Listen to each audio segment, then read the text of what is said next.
Welcome back.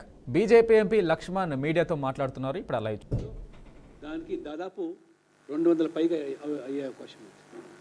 అసలు అవగాహన లేకుండా మాట్లాడుతున్నా. ఈయన స్టాలిన్ అంటే 50 సంవత్సరాల వరకు డీలిమిటేషన్ ప్రక్రియ, అంటే 50 సంవత్సరాల వరకు మహిళలకు రిజర్వేషన్లు వద్దు, ఎస్సీ ఎస్టీల సీట్ల పెరుగుదల వద్దు. దాన్ని కాంగ్రెస్ ఇవాళ పావుగా మారుతుంది. ఇవాళ ఎస్సీ ఎస్టీల కొంచెం మొసలి కన్నీరు గార్చే కాంగ్రెస్ పార్టీ ఇవాళ నువ్వు జవాబు చెప్పాలి. రేవంత్ రెడ్డి గారు, ఎస్సీలకు సీట్లు పెరిగితే ఎందుకు నీకు కడుపుమంట, ఎస్టీలకు సీట్లు పెరిగితే కడుపుమంట ఎందుకు?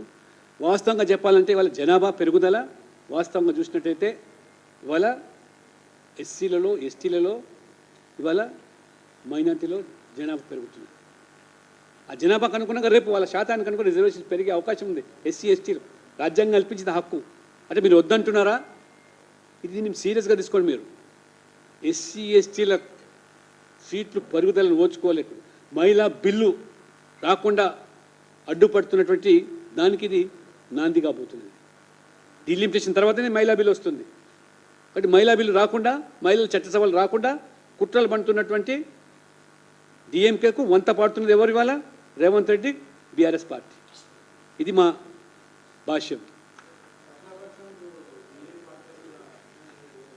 నేను ముందు అఖిలపక్షం, ఈ రాష్ట్రం యొక్క గ్యారెంటీలు హామీల మీద అఖిలపక్షం, తర్వాత అఖిలపక్షం ఈ తెలంగాణ సంగతి ఏందో ముందు తెలుసు. దానికి అఖిలపక్షం మేము వస్తాం. కిషన్ రెడ్డి వస్తాడా, ఎవరు వస్తారో పార్టీ నుంచి వస్తారు.